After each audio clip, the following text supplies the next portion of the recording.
महाराज जी, माता जी एक प्रश्न करना चाहते हैं। वो कह रहे थे कि उनके गुरुदेव एक श्लोक बोलते थे, वो उनका अर्थ समझना चाह रहे थे आपकी कि वो क्या स्थिति है। माता जी आप खुद ही पूछ लीजिए माता जी। श्री हेतु हरिवंश। जय गुरुदेव, प्रणाम। वो दृष्टि गुरुदेव ये बताते थे, उस समय मेरे को कुछ समझ में नहीं आता था। 20-22 साल मैं बनारस में गुरु कविराज जी के वहीं रहते थे, गोपीनाथ कविराज जी।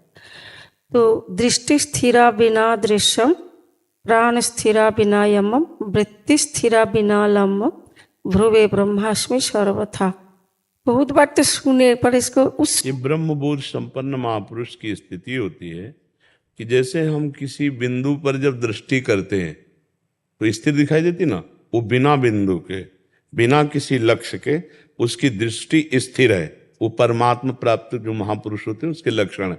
प्राणायाम के द्वारा हम प्राणों को सूक्ष्म करते हैं, संशोधन करते हैं, लेकिन बिना प्राणायाम के जिसकी प्राणवायु सूक्ष्म है, हमारी चित्तवृत्ति किसी न किसी लक्ष्य को पकड़ती है अंदर से, रागात्मक या द्वेषात्मक, तभी चिंतन होता है।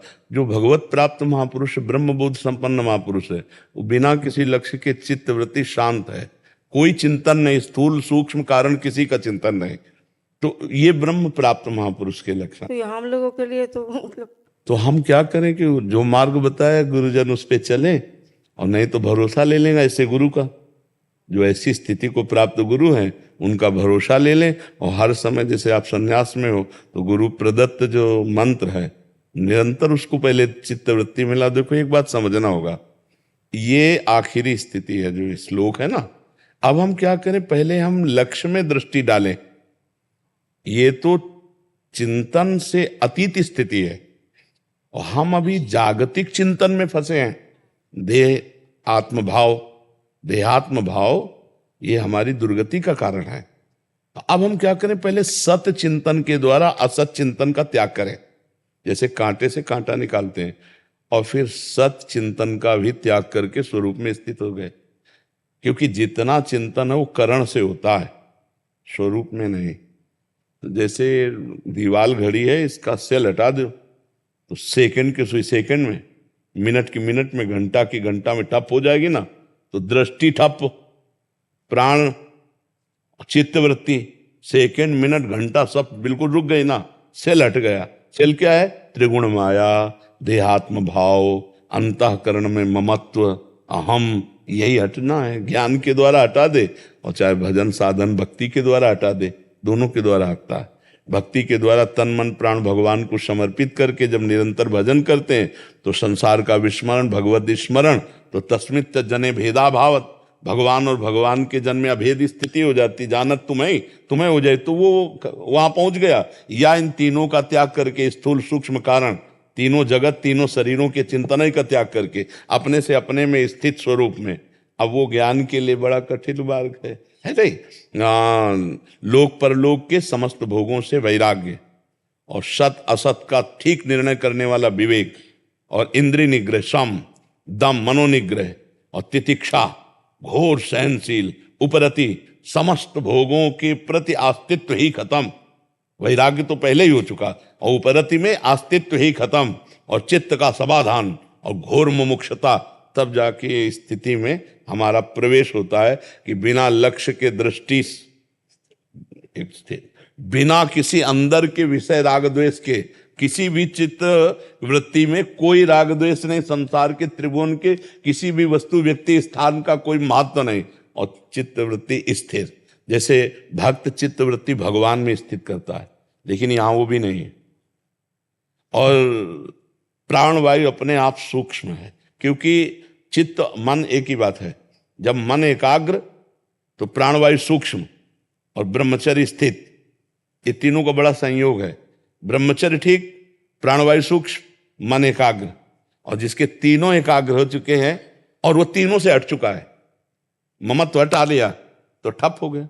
क्योंकि चल तो उसी से रहा था, अब वो करता हुआ भी कुछ नहीं करता, खाता पीता सोता जागता हुआ भी कुछ नहीं करता। ऐसा ब्रह्मबोध संपन्न महापुरुष की स्थिति होती है। वो स्थिति में पहुंचे बिना बातों से उस स्थिति को जाना नहीं जा सकता, क्योंकि वो अनिर्वचनीय स्थिति होती है। तो ये जो श्लोक है ये अनिर्वचनीय स्थिति का है। यही पूज्यपाद श्री उड़िया बाबा जी की भी स्थिति थी। जो उड़िया बाबा पूज्यपाद उनकी भी यही ज्ञान की ब्रह्मबोध स्थिति थी, ब्रह्मबोध संपन्न महापुरुष थे। अच्युत मुनि ने पहली बार ही जो देखा, गंगा स्नान करके बाबा किनारे से आ रहे थे, अपने शिष्यों से कहा दौड़ो, ब्रह्मबोध संपन्न महापुरुष पधार रहे हैं। अलक्ष्य दृष्टि, चित्त समाधान हो चुका है, भगवत प्राप्त महापुरुष, परमात्मा बोध संपन्न। अब तो ऐसा बहुत कठिन है, बहुत कठिन, क्योंकि तप नहीं है ना, जीवन में तप नहीं है। शरीर सुख आराम भोग विलासिता देह भाव, तो शुभ अशुभ कर्मों से गति नहीं होती। ये शुभ अशुभ का भस्म करके तब गति होती है, ये शुभ अशुभ दोनों का नाश करके ये स्थिति होती है। और बहुत शुभ में फंसा हुआ है जीव है, अशुभ का त्यागी तो शुभ का रागी, तो उसी में फंसे हुए। आप देखो ना, ये बनाना, ये बनवाना, ये करना, वो करना, सब इसी में फंसे हुए। लेकिन इस करने और ना करने दोनों के जो बीच में है, करने और ना करने से, न करना है और ना करना है, ऐसी स्थिति जो है वो महापुरुष की होती है। ना करने में है और ना करने में है, वह है अहम जो है वो शून्य हो चुका है। बस वही कि घड़ी का सेल खत्म हो गया, ऐंच लिया तो जहां जो है वही ठप हो गया। तो वही बात है, चित्त वृत्ति दृष्टि और प्राण, ये मिनट सेकंड घंटा की सुई समझो।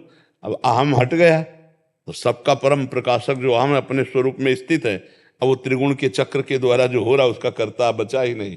वो अलक्ष्य, एक ब्रह्म दृष्टि, एक ब्रह्म स्थिति।